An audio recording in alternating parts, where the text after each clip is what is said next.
Therefore, even though I really don't give a damn if you're cheating on your wife, I still can't do the deal. This kind of stuff happens in business, folks. Essential ethical and professional violations is you cannot have the head of HR, who is basically the cop of the company. Head of HR is basically a person who can play police officer on anybody else in the company. A head of HR has a lot of power because the head of HR theoretically should be able to hold even the CEO accountable. So the CEO cannot overrule HR. HR says, hey, CEO, you're wrong. You got to go and fix this situation with the maintenance man. The CEO has to listen to the head of HR, theoretically. So if the head of HR is in a relationship with the CEO, then again, you have this possibility that the head of HR won't enforce certain rules on the CEO because of that personal relationship. That can't happen in a privately owned company, even though they're private, because they got a bunch of investors. So let's say I'm an investor in this company, which is called Astronomer. Let's say I put $50 million in and I own X percentage, doesn't even matter, percentage of the company. And then I find out about this, that the CEO of the company, because that's who I really invested in. When you invest in the company, you're investing in the boss, whoever the CEO is.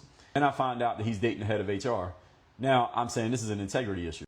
Now I can't trust this guy anymore. Now I don't know if he's going to be held accountable when he does something wrong, which means he can make a mistake and not be held accountable, which means I'm putting my $50 million at risk. That's why there's a problem. So all the investors of the company, the people who have invested money into Astronomer, which are usually not individuals, they're big companies, but they have head people. Those people got on a conference call with him and Astronomer and said he absolutely has to step down and get out the way, or at least go on leave for now, because y'all are risking my money. Because other businesses, they're going to understand the world that we're in today. The world that we're in today is not just about facts and logic and objectivity and what's rational and what's true. We know that people's feelings, people's opinions, and how people just emotionally respond to things play a big role in what actually happens regardless of the facts. So these people who invested in Astronomer are like, okay, if Astronomer goes and tries to sell their software, whatever it is they create, they go try to sell it to a company. That company might say, well, we like what you have here, Astronomer, but we don't know if we want to do business with you because your CEO was at the Gillette Stadium at a Coldplay concert cheating on his wife with the head of HR. We don't know if we want to do business with y'all, even though your software is exactly what we need. We might go do business with those guys over there